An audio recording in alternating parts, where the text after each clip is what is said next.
Question number 8 जिसमें हमें find out करना है, question number not 8, question number 11। 8 तक तो आपके हो चुके हैं। फैक्टराइज। अब देखिए ये जो फैक्टराइज है ये है 27x cube plus y cube plus z cube minus 9xyz। देखिए कभी भी किसी का आपको फैक्टराइज करना हो तो सबसे पहले आपको उसके फॉर्मूलेज के बारे में जरूर पता हो, और फॉर्मूले यानी कि आइडेंटिटीज, और आइडेंटिटी में भी आपको ये स्पेसिफाई करना होगा जो आपके पास 8 आइडेंटिटीज हैं उनमें से आप कौन सा यूज करोगे। आपको एक मिलता हुआ इसी के जैसा देखिए आपको क्लियर हो जाएगा भी कौन सी आइडेंटिटीज यूज हो रही है। देखिए एक्स क्यूब है, वाई क्यूब है, तो मैंने कहा था इसमें आप यूज हो जाती है आपकी आइडेंटिटी एक्स प्लस वाई का होल क्यूब या एक्स माइनस वाई का होल क्यूब। लेकिन एक्स क्यूब है, वाई क्यूब है, जेड क्यूब है, तो यानी कि ये तो कोई आइडेंटिटी है नहीं इसमें। लेकिन तीनों टर्म्स आ रहे हैं, अगर ये तीनों टर्म्स स्क्वायर के साथ आते तो कौन सी आइडेंटिटी यूज हो जाती? A plus b plus c का whole cube, sorry whole square. लेकिन यहाँ पे है माइनस 9xyz भी और साथ में है क्यूब, तो क्यूब की हमारे पास सिर्फ एक ही आइडेंटिटीज थी जिसमें तीनों टर्म्स भी आए और xyz भी आए। कौन सी थी? This one, x cube plus y cube plus z cube minus 3xyz equal to x plus y plus z and x square plus y square plus z square minus x y minus y z minus z x. तो meaning आपको clear हो गया होगा, यानी कि इसको हमें किस तरह से फैक्टराइज करना। देखिए फैक्टराइज का मीनिंग क्या था?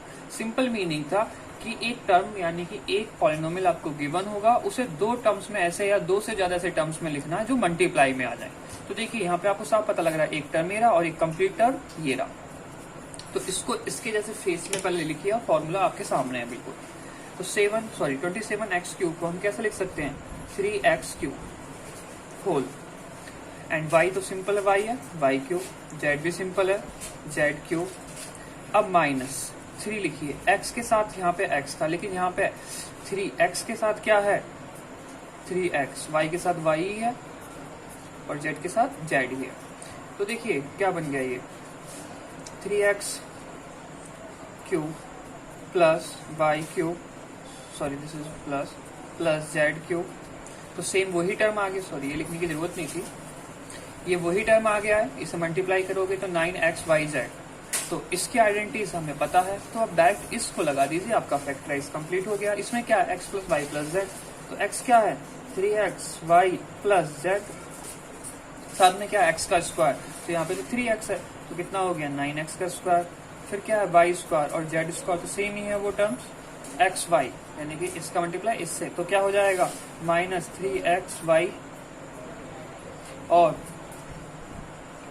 फिर क्या है? yz, तो यहाँ तो simple yz plus zx, sorry minus में z में z ही रहेगा और x में क्या है? 3x। तो देखिए ये क्या हो गया? कंप्लीटली फैक्टराइज हो गया। सिंपल क्वेश्चन है। अब आते हैं हम क्वेश्चन नंबर 12 की तरफ, जिसमें क्या करना है? हमें वेरीफाई करना है, और वेरीफाई भी आपको सेम यही प्रॉपर्टीज करनी है। क्वेश्चन नंबर 12 वेरीफाई, जिसमें करना है x cube plus y cube plus z cube minus 3xyz। अब equal to this one is half x plus y plus z, और अंदर है आपका x माइनस वाई का whole square plus y minus z का सॉरी y माइनस जेड का whole square plus z minus x का whole square and bracket 2। अब देखिए ये वेरीफाई करना है, तो वेरीफाई के क्वेश्चंस में हम क्या करते हैं? देखिए या तो आप लेफ्ट हैंड साइड लोगे या राइट हैंड साइड लोगे, इसे सॉल्व करोगे और अल्टरनेट साइड से आपके पास आ जाएगी। ये आपकी राइट हैंड साइड है तो हमने ली राइट हैंड साइड। तो देखिए राइट हैंड साइड में क्या दे रखा है? Half x plus y plus z और अंदर है x square x minus y का होल स्क्वायर। तो इसे ओपन करके लिखते हैं, x square plus y square minus 2xy। फिर क्या है? y माइनस जेड, तो ये क्या हो जाएगा? Y square plus z square minus 2yz। उसके बाद प्लस ये हो जाएगा z square minus sorry plus x square minus minus 2zx। देखिए ये तो कम्प्लीटली हो गया। अब जरा आप इसमें ये फोकस कर इस चीज पे ध्यान दे सकते हो जो कि इसमें कुछ ऐड या सब्ट्रैक्ट हो रहा है तो उसे ऐड सब्ट्रैक्ट करिए। एक्स स्क्वायर तो यानी कितने एक्स स्क्वायर हो गए 2x square, y square 2y square, z square 2z square. उसके बाद देखिए minus 2xy minus 2yz and minus 2zx। ये आपके पास आ गया। अब देखिए सब में आपको 2 टर्म्स दिख रहे हैं, तो ये क्या है 2 का डिवाइड ही तो है, तो इस 2 से सारे 2 वाले टर्म्स कैंसिल आउट हो जाएंगे, तो सिर्फ आपके पास क्या बचेगा। चलिए अभी ऐसे ही रहने दीजिए, हाफ मल्टीप्लाई करिए सबका, x के साथ सबका मल्टीप्लाई, y के साथ सबका मल्टीप्लाई, z के साथ सबका मल्टीप्लाई, तो फाइनल टर्म्स आपके पास बच्चों यही बच के आएगा। देखिए कैसे 2x³ plus 2xy square plus 2xz square minus 2x square y and minus 2xyz, और इससे क्या होगा देखिए माइनस 2zx स्क्वायर।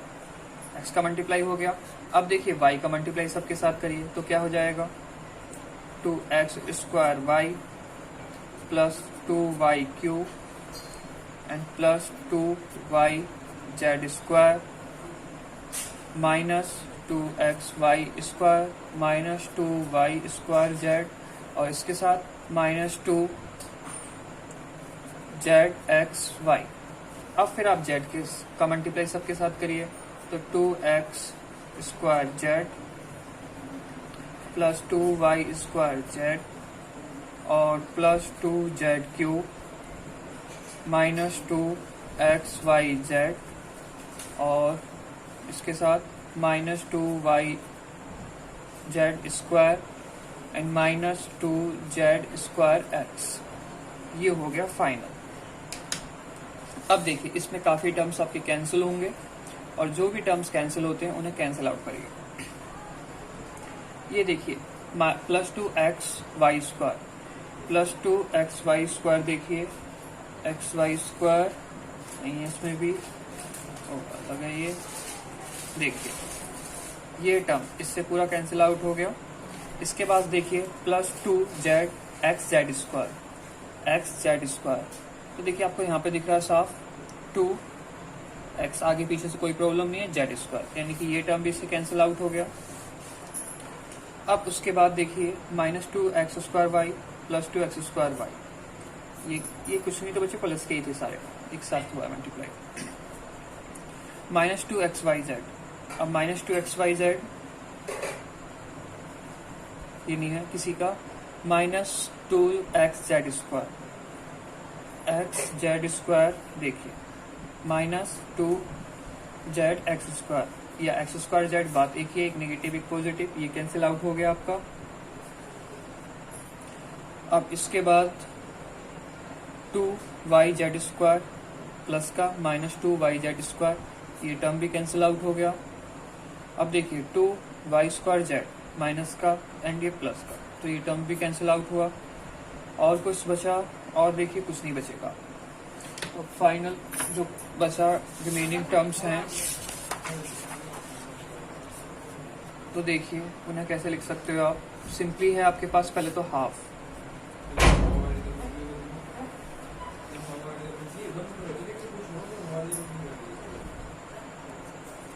देखिए 2x³ y वाले टर्म्स को देखिए पहले, 2y³ एंड z वाले टर्म्स को 2z³।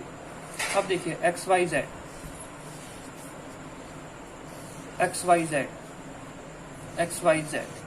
यानी कि कितने हो गए माइनस 6xyz, और 2 से सबको डिवाइड करिए तो क्या आ गया x³ y³ plus z³ minus 3xyz, और यही क्या है आपकी LHS। लेफ्ट हैंड साइड, यानी कि हमने जो स्टार्ट करा था यहाँ से करा था स्टार्ट RHS से, हम कहाँ पहुंच गए LHS पे, तो यानी कि ये क्या हो गया, वेरीफाई हो गया। ये था क्वेश्चन नंबर 12। अब जरा 13 क्वेश्चन को समझिए। 13 क्वेश्चन सेम इसी क्वेश्चन के बिहाफ पे है। देखिए क्या दे रखा है, if x plus y plus z equal to 0 and so that x cube plus y cube plus z cube equal to 3xy z. अभी आपने पढ़ा था जो फॉर्मूला, सेम बच्चों इसी फॉर्मूले का यूज होगा। चलिए मैं लिख ही देता हूं, x cube plus y cube plus z cube minus 3xy z equal to x plus y plus z x square plus y square plus z square, और फिर था आपका minus x y minus y z minus z x. तो ये थी आपकी identities, और इसमें भी सेम यही आइडेंटिटीज यूज होगी 8 नंबर की। अब देखिए इससे होगा कैसे। इसने ये गिवन दिया है, प्रूफ ये करा रहा है, तो जरा देखिए इस आइडेंटिटीज में अगर हम वैल्यू पुट करते हैं किसकी, x plus y plus z equal to 0, यानी कि ये 0, तो ध्यान से देखिएगा 0 इंटू सेम टर्म्स ब्रैकेट में कुछ भी हो तो क्या हो गया, 0 हो गया। तो यहाँ पे जो बचा आपके पास क्या बचा, x cube plus y cube plus z cube minus 3xy z. तो यहाँ से x cube plus y cube plus z cube equal to, इस तरफ आके किसका हो गया, प्लस का हो गया, और ये क्या हो गया, ट्रू हो गया, सो डैट हो गया। ये था आपका 500 क्वेश्चन 13। इसके बाद स्टार्ट करते हैं क्वेश्चन नंबर 14 को। अब देखिए 14 के 2 क्वेश्चन हैं, लेकिन वो काफी इजी क्वेश्चन है बच्चों, वो आपसे कंफर्म होने ही चाहिए। देखिए क्या बोला गया सॉरी,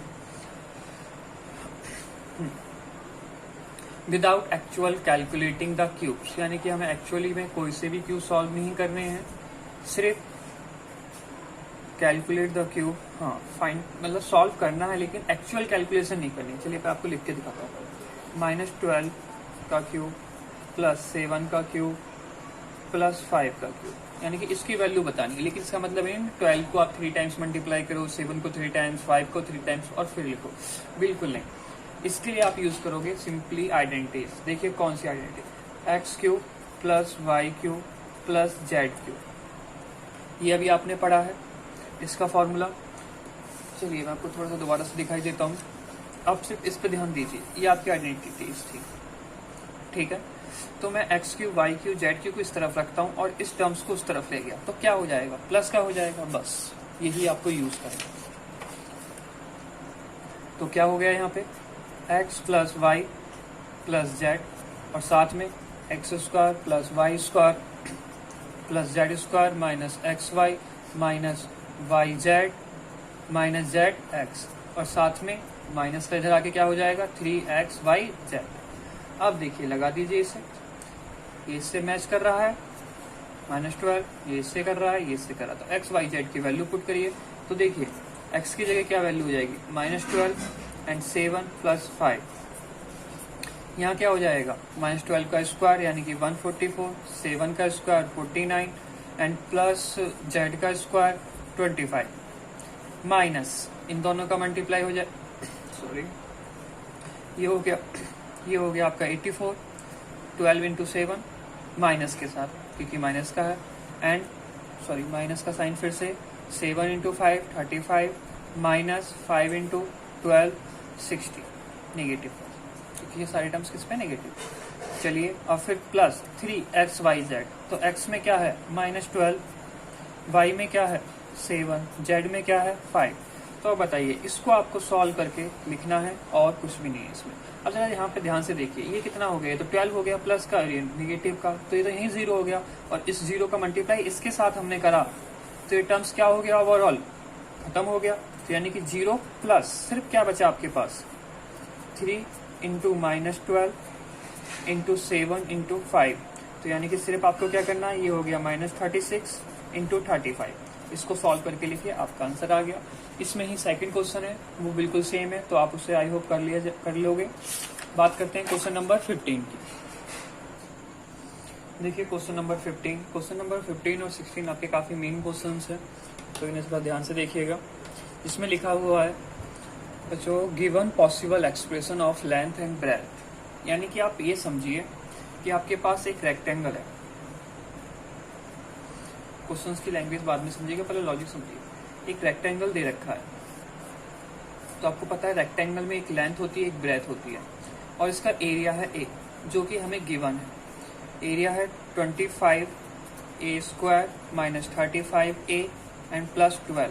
तो पूछा गया पॉसिबल लेंथ और ब्रेथ क्या होगी, और आपको पता है इसका एरिया निकाला कैसे जाता है। इसका सिंपली एरिया निकाला जाता है लेंथ इंटू ब्रेथ, यानी कि एरिया निकाला रेक्टेंगल का होता है L इंटू बी। तो इसका मतलब क्या हो गया, इसको हमें क्या करना पड़ेगा, स्प्लिट, और किसमें, दो पार्ट्स में, यानी कि कोई भी दो नंबर्स का बीच में मल्टीप्लाई जो होगा तो एक लेंथ कहलाई जाएगी और एक ब्रेथ कहलाई जाएगी। और किसी भी पॉलिनोमियल को अगर हम ऐसे स्प्लिट करते हैं तो मीनिंग क्या होता है, फैक्टराइज।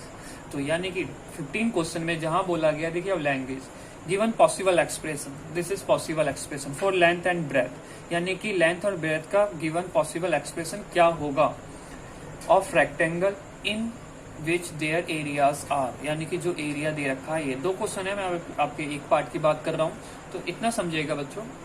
जब एरिया दे रखा हो तो ये समझ लीजिए, और लेंथ और ब्रेथ बोल रहा हो तो इसका मतलब क्या है कि वो दो पार्ट्स में डिवाइड होगा, और वो दो पार्ट्स क्या कहलाई जाएंगे, एक लेंथ कहलाई जाएगी, एक ब्रेथ कहलाई जाएगी।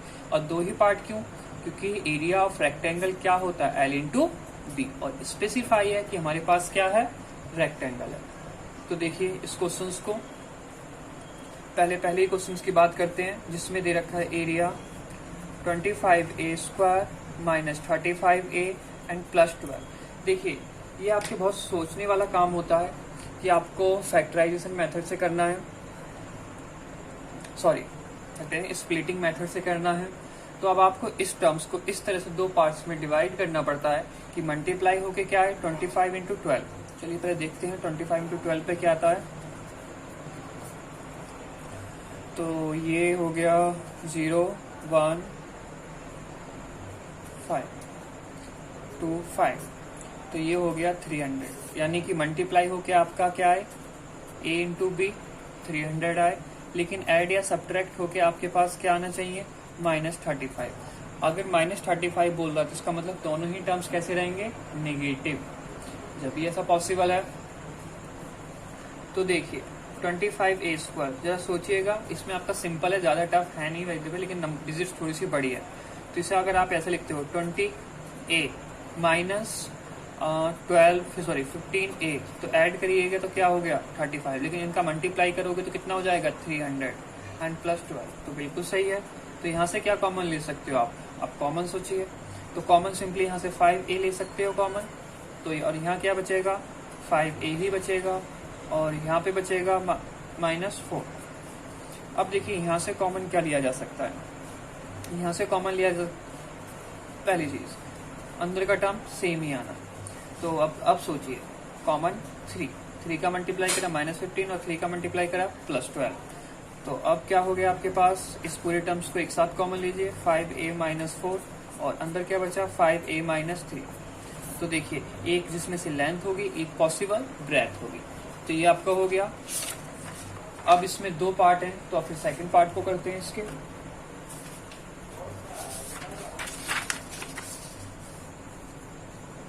सेकंड पार्ट में दे रखा है हमें एरिया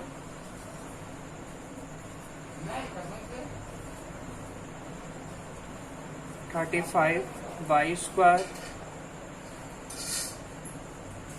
प्लस 13y - 12। अब देखिए इसको सॉल्व करा जाएगा, तो सॉल्व करने के लिए फिर से आपकी वही पहले तो पैटर्न रहेगा, 35 इंटू 12 तो 70 हो गया, ये 35 भी रहा, तो 0 2 1, यानी कि मल्टीप्लाई होके क्या आएगा 4 2 0, और ऐड होके आपके पास क्या आएगा सिंपली 13। तो अब आपको इसको टर्म्स को इस तरह से सोचना होगा तो इसमें क्या हो सकता है, या तो बच्चे इसका वो स्प्लिट करिए। देखिए इसमें पॉसिबल जो टर्म्स आता है आपका 35y², इसमें सॉल्व करेंगे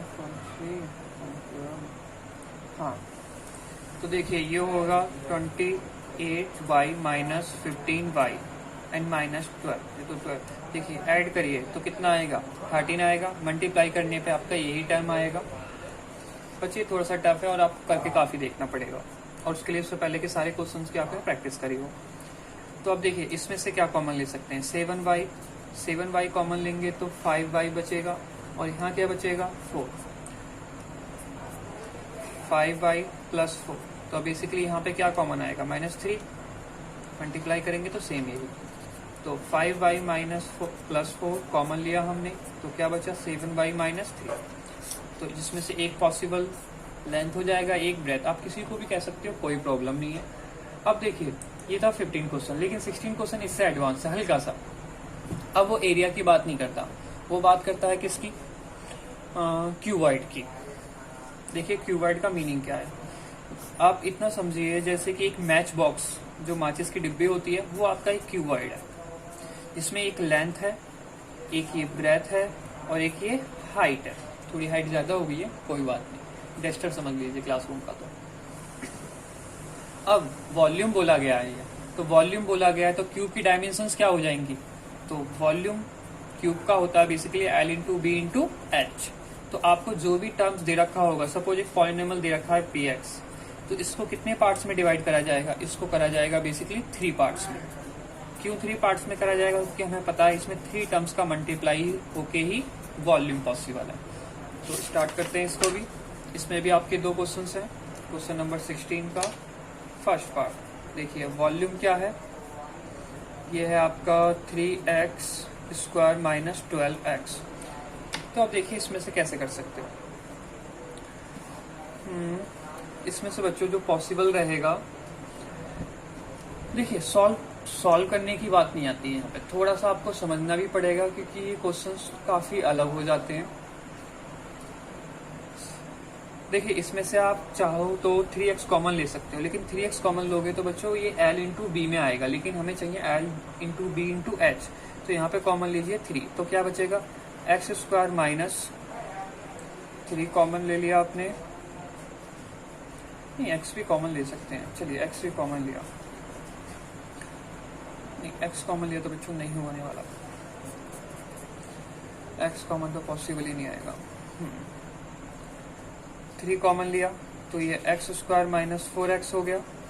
अब जरा देखिएगा 3, ये तो x² है, इसको कैसे लिख सकते हैं 2√x का होल स्क्वायर, और आपको पता है a² माइनस b² का formula a plus b a minus b, तो ये तो 3 है ही। अब देखिए यहाँ से क्या बना, एक x प्लस 2√x, एक क्या बना x माइनस 2√x। तो देखिए 3 आ गए, इसे L कह सकते हो, इसे B कह सकते हो, आप इसे H कह सकते हो। पॉसिबल है ये, ऐसा कुछ नहीं है कि इन्हीं को ही कहा जाएगा, लेकिन इनमें से बिल्कुल सही है। ये चीज आपको क्लियर हुई होगी। अब देखिए इसको मैं आपको एक तरीके से और बता सकता हूँ, समझिए। जो हम कह रहे थे 3x के पॉसिबिलिटीज के लिए, सपोज इसी में से हमने 3x ही कॉमन लिया, तो 3x कॉमन लिया तो क्या बचा, सिंपली x माइनस 4। तो जरा ध्यान से देखिए इसे कैसे लिख रहे हैं, 3 into x into x minus 4। तो इसमें से क्या हो गया, ये L हो सकता है, ये क्या हो गया B हो सकता है, और ये क्या हो गया H हो सकता है। तो आप ये भी पार्ट सही है इसका, और ये भी पार्ट सही है। जो भी आपको इजी लगे वो पार्ट आप कर सकते हो। आई नो आपको यही पार्ट इजी लगेगा। याद रखिएगा बस, वॉल्यूम बोला गया तो 3 टर्म्स आने चाहिए विथ मल्टीप्लाई। एरिया बोला गया है तो 2 टर्म्स आने चाहिए विथ मल्टीप्लाई। अब आपका एक लास्ट और रह गया इसमें, उसको भी सॉल्व करते हैं, जिसमें हमें दे रखा है 12k y² plus 8k y minus 20k। अब देखिए यहाँ पे थोड़ा सा आपको प्रॉब्लमेटिक फील हो सकता है, लेकिन ये भी बिल्कुल इजी है। देखिए के टर्म सब में है बिल्कुल। उसके साथ देखिए आपको कुछ कॉमन भी दिख रहा होगा। कॉमन दिख रहा है यहाँ से 4 के, और 4 के कॉमन लिया तो अंदर क्या बच गया आपके पास। और याद रखिए ये जो के टर्म है ये कांस्टेंट है, यानी कि ऐसा कुछ नहीं है कि आप इसे एक वेरिएबल मान लो, टर्म्स की तरह यूज कर लिया जाए। 4k को कॉमन लिया तो यहाँ हो गया आपका 3y² और यहाँ पे हो गया आपका 2y और यहाँ हो गया -5। तो ये इसको आप दो टर्म मानने की भूल बिल्कुल मत करना। ये कांस्टेंट है और कांस्टेंट का मल्टीप्लाई होकर कांस्टेंट सी रहता है। तो अगर आप इसे गलती से भी अगर दो टर्म्स मानते हो तो गलत रहेगा। ये एक टर्म हो गया, दूसरा टर्म ये हो गया, लेकिन वॉल्यूम बोला है, ये तो वॉल्यूम है, हमें तो वॉल्यूम को स्प्लिट करना है, यानी कि हमें किसी को और स्प्लिट करना होगा। देखिए क्वाड्रेटिक इक्वेशन दिख रही होगी, तो क्वाड्रेटिक इक्वेशन दो पार्ट्स में और फर्दर डिवाइड होती है। तो 4k एक साथ हो गया।